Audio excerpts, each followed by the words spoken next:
Hey there, Synthrones. Today's topic is it's not the synthesizer. Hi, I'm Pure Ambient Drone. This is my channel where I talk about synthesizers. Hit the subscribe button, tap the bell, keep up with all of my synth adventures. Come on, join me for the ride. I would love to have you along. And if you would, support me over at patreon.com/Pure Ambient Drone. Lots of goodies over there. I don't include over here. All right. The topic today is it's not the synthesizer. And I want to tell you something. Did you catch that it's really dark in here? Yeah, I'm in the dark. And you know why? Because that's how I felt for many, many, many years. So I thought, what better way to get my point across than to tell you my little adventure in synthesizers in the dark? Because you know what? Sometimes we can find ourselves in the dark and not even realize we can't see. That's where I was. You see, when I first got back into synthesis, I always thought it's the synthesizer's fault. This is why I'm not creating the kind of music that I want. This is why I'm not getting the sound that I want. This is why I'm not getting the character that I want. It's the synthesizer, right? Okay. Well, whereas that could be true, it isn't directly linked to the synthesizers that I had whatsoever. Now, I want to do a little bit of a disclaimer here, real quick. What you are about to hear, what you're about to experience in this video pertains to me, myself, and I. Any relationship that it may draw towards you in any way, shape, or form as the watcher, the viewer, the listener of this video is probably coincidental. However, with that being said, if you feel that some of this stuff is connecting with you, perhaps you should take it to heart and think about it. So there I was in the dark. I was listening to my favorite musicians, electronic artists, and whatnot.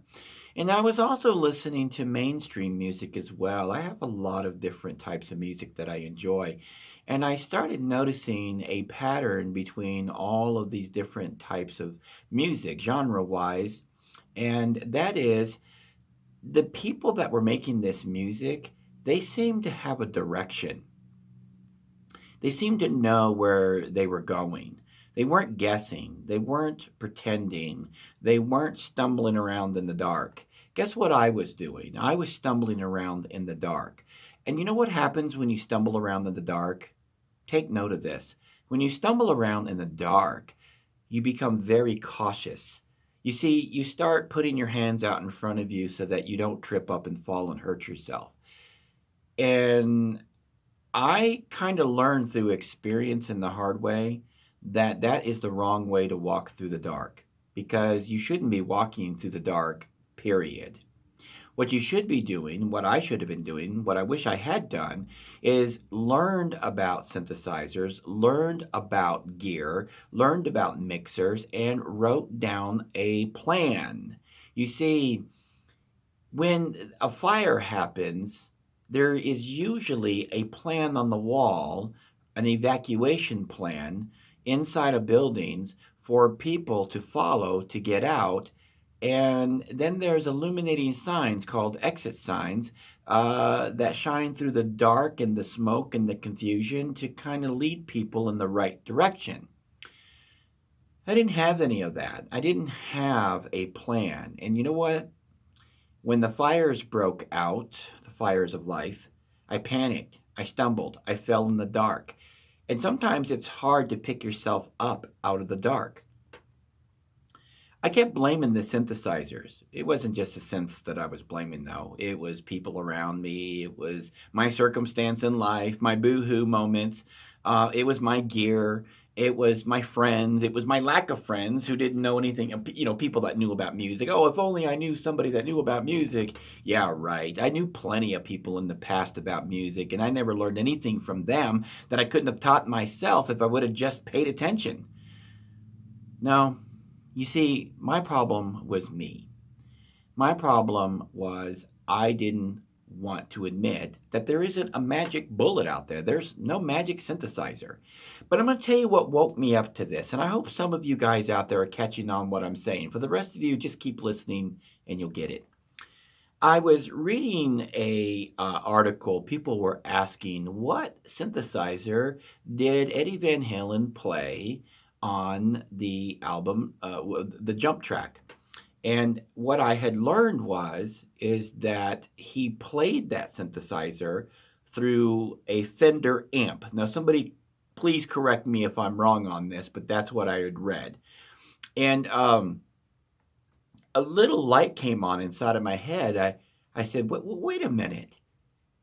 There's countless people trying to get the OBXA because they want that jump sound. And the funny thing on a side note to that is that every time somebody gets a synth and they play the jump riff, people are like in the comments, don't do that. Oh, everybody's got to play jump. But people wanted that synthesizer because it was capable of doing that sound. But you know what?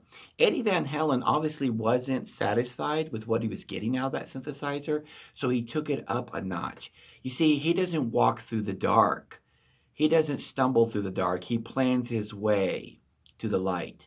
And as musicians, we need to think like that because that's how you get to the next level. That's how you stay on top of the level that you've reached. You don't want to be stumbling through the dark. And stumbling through the dark, one of the symptoms is blaming synthesizers for your lack of creativity, your lack of professionalism, your lack of talent. And I'm not talking to anybody out there directly, but I'm probably talking to somebody out there directly, if you know what I mean.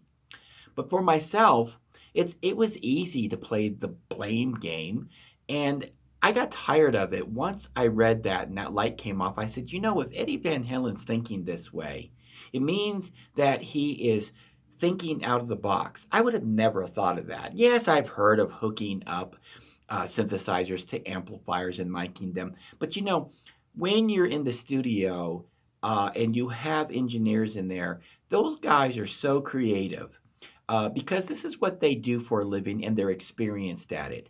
And I don't know how it came about, but they came up with the idea to mic it through a Fender amp, and that's pretty cool. But what it really told me is that when you're not satisfied with something, stretch it out and make it fit because that's the way you make something unique. That's the way you make something different. And that's how you make yourself into something unique and you make yourself into something different. And when that happens, guess what? People want to hear your music. People want to listen to your music. Now, a lot of times I hear people say, well, you know, I just can't get my music mastered. I just can't get it mixed. I'm going to tell you something, and you need to hear this because I needed to hear it. You can take the crappiest set of speakers and play it on the crappiest record with the nastiest needle and let somebody hear their favorite song through that system. And if that song is a good song, they're going to sing along with it or move to the beat or just enjoy it nonetheless. Because a good song is a good song no matter how it sounds. And that's just the way it is. And I learned that from my son. One day I was playing on my phone and I Bluetoothed it over to a Bluetooth speaker. And this speaker was horrendous. And I was playing some of the hits from the 80s. And he was jamming out to him. The speaker was crackling up and breaking up and buzzing out. And you know what? He was enjoying it because he's a kid. And as a kid, he was simple-minded. He was judging with his feelings, not with his logic. And sometimes as musicians, we forget that music is emotional. Music is feeling.